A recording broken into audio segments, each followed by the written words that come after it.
seorang nabi yang pertama kali menulis dengan pena, yang ahli dalam ilmu bintang, dan satu-satunya manusia yang diajak naik ke langit dalam keadaan hidup. Siapa dia? Kisahnya nyaris terlupakan, tapi begitu dalam dan penuh hikmah. Inilah misteri langit keempat, kisah Nabi Idris As. Channel ini akan terus membagikan kisah-kisah Islami penuh makna. Subscribe sekarang, agar kamu gak ketinggalan cerita-cerita yang menenangkan hati dan menambah iman.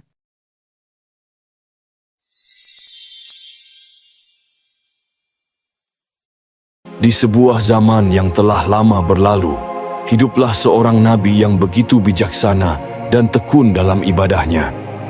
Namanya adalah Idris, seorang lelaki yang tak pernah lelah membaca suhuf yang diwahyukan kepadanya. Kecerdasannya memancar, dan ilmu yang dimilikinya menjadi penerang di tengah kaum yang telah jauh menyimpang.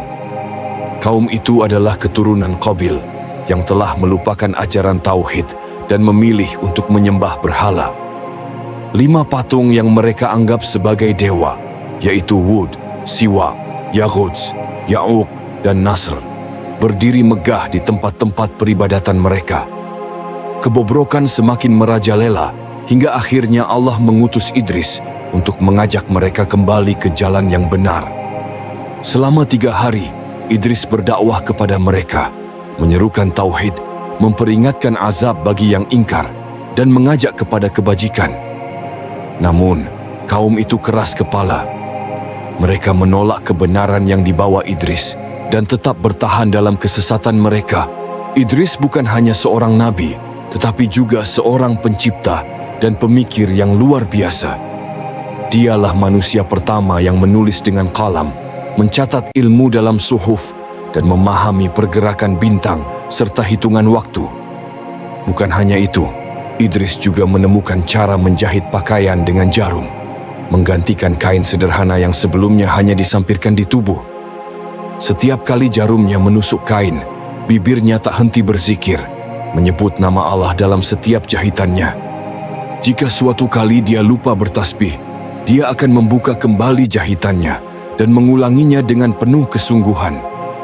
Idris tidak bergantung pada orang lain untuk makan, ia bekerja dengan tangannya sendiri. Dia menerima upah dari menjahit pakaian orang lain, dan dialah yang pertama kali menciptakan alat takaran untuk keadilan dalam jual beli. Ketegasannya dalam hukum dan ketelitiannya dalam ilmu menjadikannya sosok yang luar biasa, seorang nabi yang tidak hanya berdakwah dengan kata-kata, tetapi juga dengan perbuatan yang penuh makna. Di masa sebelum Nabi Idris, manusia hanya mengenakan kain yang belum dijahit, membiarkannya terikat seadanya di tubuh mereka. Namun, suatu hari, Idris memperkenalkan cara baru, menjahit kain menjadi pakaian yang lebih rapi dan nyaman. Orang-orang terpesona oleh hasil karyanya dan mulai mengikuti jejaknya. Dengan ketekunan dan kecerdasan, Idris bukan hanya sekadar menjahit, tetapi juga membawa perubahan besar dalam peradaban manusia. Dialah yang pertama kali mengenalkan cara berpakaian yang lebih layak, mencerminkan pemikiran dan keteraturan dalam hidup mereka. Selain sebagai pelopor dalam keterampilan, Idris adalah seorang yang tekun dalam ibadah. Allah memberinya 30 suhuf yang tak pernah lepas dari genggamannya. Siang dan malam dia membacanya tanpa merasa lelah. Keikhlasannya dalam beribadah begitu luar biasa hingga para malaikat merasa takjub kepadanya, bahkan sering turun untuk bersalaman dengannya. Namun, keberkahan yang dimiliki Idris menimbulkan dengki di hati iblis yang terlaknat. Iblis mencoba mencari cara untuk menyesatkannya, tetapi keimanan Idris begitu kuat, tak ada celah sedikit pun bagi tipu daya setan. Sementara itu, malaikat maut yang ingin berziarah kepadanya atas izin Allah datang dalam rupa seorang lelaki. Ketika Idris menyadari siapa dia sebenarnya, tanpa gentar ia meminta sesuatu yang mengejutkan. "Cabutlah nyawaku saat ini." Namun malaikat maut hanya menatapnya dengan lembut dan berkata, "Tuhanku belum mengizinkan aku untuk itu." Dalam keheningan yang suci, Allah mewahyukan kepada malaikat maut, "Aku mengetahui isi hati hambaku, cabutlah ruhnya." Maka Dengan seizinnya, malaikat maut segera melaksanakan perintah itu. Dalam sekejap, ruh Idris terlepas dari raganya.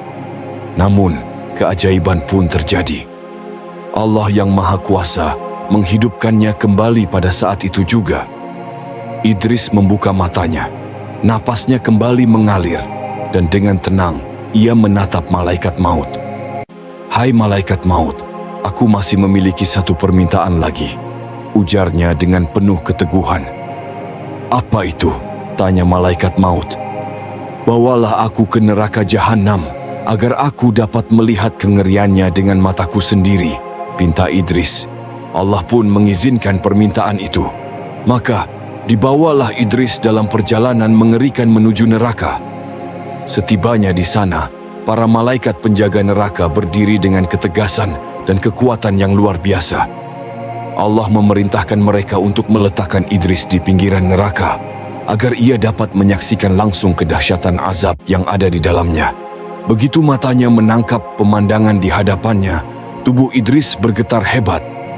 Dia melihat kobaran api yang menjilat-jilat, jeritan-jeritan memilukan dari para penghuni neraka yang tersiksa, wajah-wajah penuh keputusasaan dan penderitaan yang tak terbayangkan. Begitu mengerikan hingga tubuhnya melemah dan ia pun jatuh pingsan. Malaikat maut segera menghampirinya, lalu membawanya kembali ke tempat asalnya. Sejak hari itu, Idris berubah sepenuhnya. Tak ada lagi keceriaan dalam tidurnya. Tak sekalipun ia menutup mata dengan tenang menjelang malam. Makanan yang lezat tak lagi menggugah seleranya. Minuman yang segar tak lagi ia nikmati. Ia tak pernah lagi merasa nyaman di satu tempat, seakan dunia ini bukan lagi rumahnya. Kengerian yang pernah dilihatnya telah melekat dalam jiwanya, membuatnya semakin khusyuk dalam ibadah, lebih teguh dalam ketaatan, dan lebih jauh dari segala bentuk kesenangan dunia. Seumur hidupnya, Idris mencurahkan dirinya dalam ibadah kepada Allah. Di sela-sela kesibukannya berdakwah, ia menikah dengan seorang wanita yang kemudian mengandung seorang anak laki-laki. Saat anak itu lahir, cahaya yang bersinar di kening Idris berpindah ke kening putranya, yang kemudian diberi nama Matushilah. Seiring berjalannya waktu, Idris mendidik anaknya dengan penuh kebijaksanaan, menyerahkan suhuf, tali, dan tabut sebagai amanah. "Bacalah suhuf ini, jangan tinggalkan salat, dan teguhlah dalam keimanan," pesan Idris kepada putranya. Suatu hari Idris mengumpulkan keberanian untuk berbicara dengan anaknya. "Wahai anakku, aku akan naik ke langit. Aku tidak tahu apakah akan kembali atau tidak. Maka, terimalah wasiatku." Dengan hati yang berat, Matushilah menerima pesan terakhir ayahnya. Idris kemudian masuk ke mihrabnya dan memohon kepada Allah agar diperlihatkan surga, sebagaimana sebelumnya ia telah diperlihatkan neraka. Allah pun mengabulkan permintaannya dan memerintahkan Ridwan, malaikat penjaga surga, untuk menurunkan sebuah tangkai dari pohon tuba. Saat tangkai itu turun, Idris menggenggamnya erat dan mulai naik ke langit. Ia pun dibawa masuk ke dalam surga, menyaksikan keindahan dan kenikmatan yang tak terbayangkan. Setelah sekian lama berada di sana, Ridwan menghampirinya dan berkata, "Silakan keluar wahai Idris, engkau telah melihat surga dan segala isinya." Namun Idris tersenyum dan dengan penuh keyakinan berkata, "Aku tidak akan keluar. Allah telah berfirman bahwa setiap jiwa pasti akan merasakan mati, dan aku telah merasakannya. Dia juga berfirman bahwa setiap manusia akan mendatangi neraka, dan aku telah mendatanginya. Dan dia berfirman bahwa penghuni surga tidak akan dikeluarkan darinya. Maka, aku tidak akan keluar dari surga." Mendengar pernyataan itu, Ridwan menyampaikan wahyu Allah. "Katakan kepada hambaku, Idris, bahwa ia tidak akan keluar dari surga untuk selama-lamanya." Sejak saat itu, Idris tetap berada di surga, menikmati keabadian dalam rahmat Allah, sebagai seorang hamba yang telah menggenapi perjalanan imannya dengan kesempurnaan.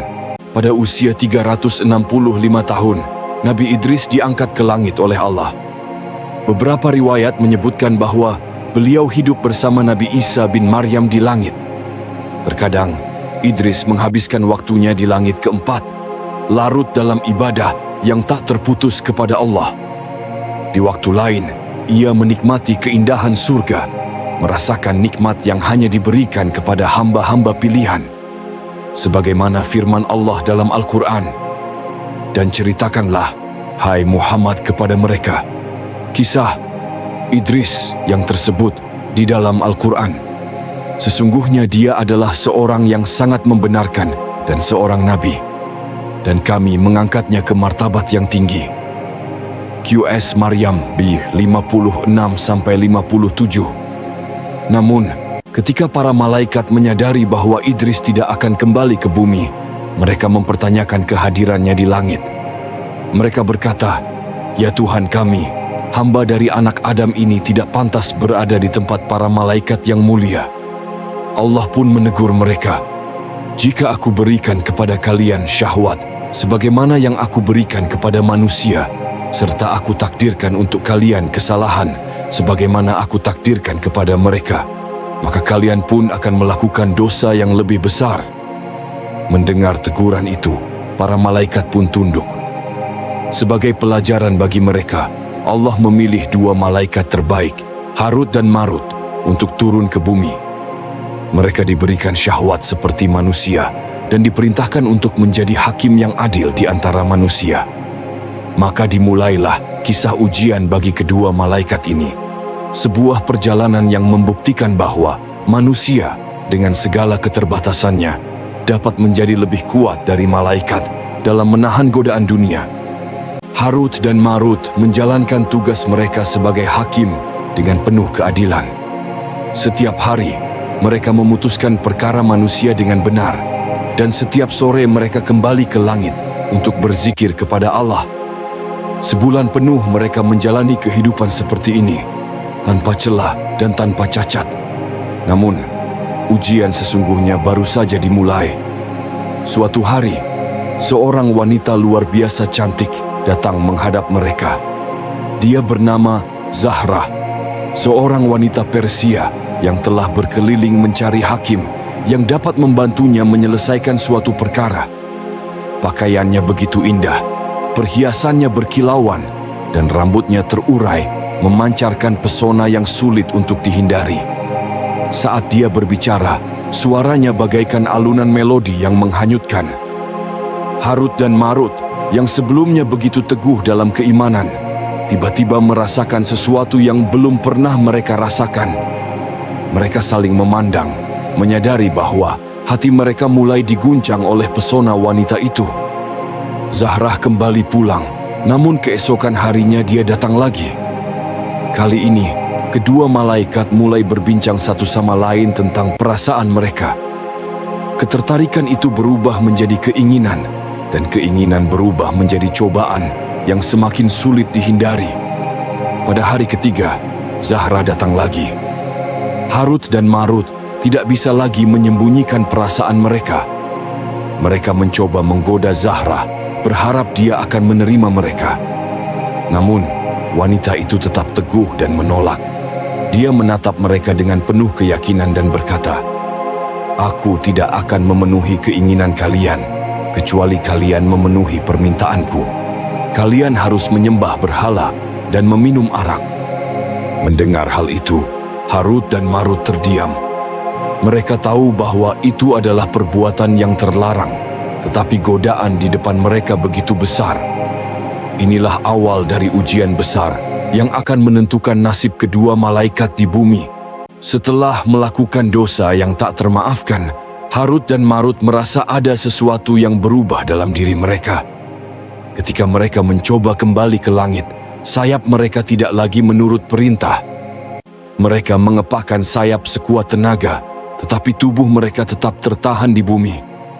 Pada saat itulah mereka menyadari bahwa mereka telah jatuh dalam kesalahan yang besar. Mereka bukan lagi malaikat suci yang bebas dari dosa. Mereka telah ternoda oleh keinginan duniawi. Dalam keputusasaan, mereka mencari jalan keluar.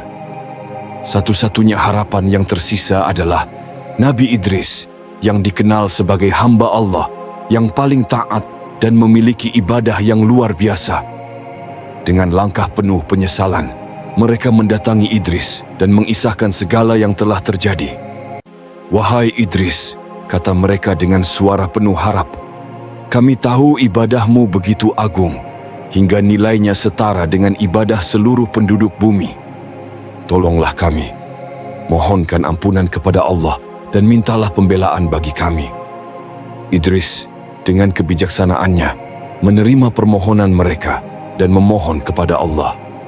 Maka Allah memberikan pilihan kepada Harut dan Marut. Mereka bisa memilih azab dunia yang berat namun terbatas, atau azab akhirat yang kekal. Tanpa ragu, mereka memilih azab dunia, berharap bisa menebus kesalahan mereka di hadapan Allah. Namun, pilihan itu membawa mereka ke hukuman yang sangat mengerikan. Allah memerintahkan agar mereka dihukum di Babel, di dalam penjara bawah tanah. Di sana, Harut dan Marut digantung terbalik dengan rantai besi yang mengikat tubuh mereka. Dahaga yang luar biasa menyiksa mereka, sementara di depan lidah mereka diletakkan air yang tak bisa mereka raih. Asap dunia memenuhi hidung mereka, membuat mereka sesak dan tersiksa. Mata mereka melotot tanpa bisa terpejam, kebiru-biruan karena tekanan azab yang mereka alami. Wajah mereka berubah hitam, menandakan siksaan yang mereka tanggung. Tak ada istirahat, tak ada pengampunan. Hukuman mereka akan terus berlangsung hingga hari kiamat. Dosa yang mereka lakukan di bumi telah mengubah takdir mereka selamanya. Di tanah Babel yang jauh, seorang pria asing datang dengan tekad kuat. Ia mendengar tentang dua sosok yang memiliki ilmu sihir dan ingin belajar dari mereka. Namun, ketika ia mendekati mereka, yang ia lihat bukanlah pemandangan biasa. Kedua sosok itu tergantung terbalik, terlihat menderita dalam hukuman yang tak berkesudahan. Dengan penuh keyakinan, pria itu berkata, "Aku bersaksi tidak ada Tuhan selain Allah dan Muhammad adalah utusannya." Mendengar nama Muhammad, kedua sosok itu tampak terkejut dan segera bertanya, "Umat siapakah engkau?" Pria itu menjawab, "Aku dari umat Muhammad." Seketika wajah mereka berbinar. "Apakah Muhammad telah diutus?" tanya mereka penuh harap. "Ya, benar," jawab pria itu. Dengan gembira mereka berseru, "Alhamdulillah." Pria itu heran. "Mengapa kalian begitu bahagia ketika nama Muhammad disebut?" Dengan suara penuh haru, mereka menjawab, "Dia adalah Nabi yang diutus menjelang kiamat. Itu berarti hukuman kami akan segera berakhir." Seiring berjalannya waktu, setelah Nabi Idris diangkat ke langit, anaknya, Matushilah, meneruskan kepemimpinannya dengan keadilan yang tak tergoyahkan. Setelah kepergiannya, tugas suci itu diwariskan kepada anaknya, Lamik. Lamik dikenal sebagai pria yang luar biasa kuat. Ia mampu mengangkat batu besar dengan mudah dan mencabutnya dari gunung. Suatu hari, ia berjalan di padang luas dan melihat seorang wanita cantik yang sedang menggembalakan domba. Terpesona oleh kecantikannya, ia mendekatinya dan bertanya, "Siapakah namamu?" Wanita itu menjawab, "Aku Fainusah binti Iklil, keturunan Qabil, anak Adam." "Apakah engkau sudah bersuami?" tanyanya. "Tidak," jawab Fainusah. Lamik menatapnya dan berkata, "Engkau masih muda. Seandainya engkau telah balik, aku pasti menikahimu." Fainusah tersenyum. "Aku telah berumur 220 tahun. Pergilah kepada ayahku dan pinanglah aku." Tanpa ragu, Lamik pergi dan meminangnya. Pernikahan mereka berlangsung, dan dari pernikahan itu lahirlah seorang anak laki-laki yang diberi nama Yashkur, atau dalam riwayat lain, Abdul Ghaffar. Anak itu kelak dikenal sebagai Nuh. Ketika Fainusah hendak melahirkan, ia bersembunyi di dalam gua. Raja yang kejam saat itu suka menculik wanita dan membunuh anak-anak. Tak ingin anaknya mengalami nasib serupa, Fainusah meninggalkannya dengan berat hati. Namun, sebuah keajaiban terjadi. Suara bayi mungil itu berbisik, "Wahai ibu, jangan khawatirkan aku. Zat yang menciptakanku akan menjagaku." Hati Fainusah menjadi tenang, dan ia pergi dengan keyakinan bahwa anaknya akan selamat. Nuh tinggal di dalam gua selama 40 hari. Saat itu, raja yang kejam tiba-tiba meninggal dunia. Malaikat turun, mengambil Nuh, dan meletakkannya di pangkuan ibunya. Cahaya yang dulu ada di kening Lamik kini berpindah ke kening Nuh, tanda keistimewaannya sebagai hamba pilihan Allah. Di bawah asuhan ibunya, Nuh tumbuh dengan baik. Ia belajar menjadi tukang kayu dan menggembalakan kambing milik kaumnya demi mencari nafkah. Waktu berlalu, dan saat ayahnya wafat, Nuh mengambil alih tugasnya. Ia menerima suhuf, tabut, dan tali suci, tanda bahwa kini ia adalah penerus amanah untuk membimbing manusia ke jalan yang benar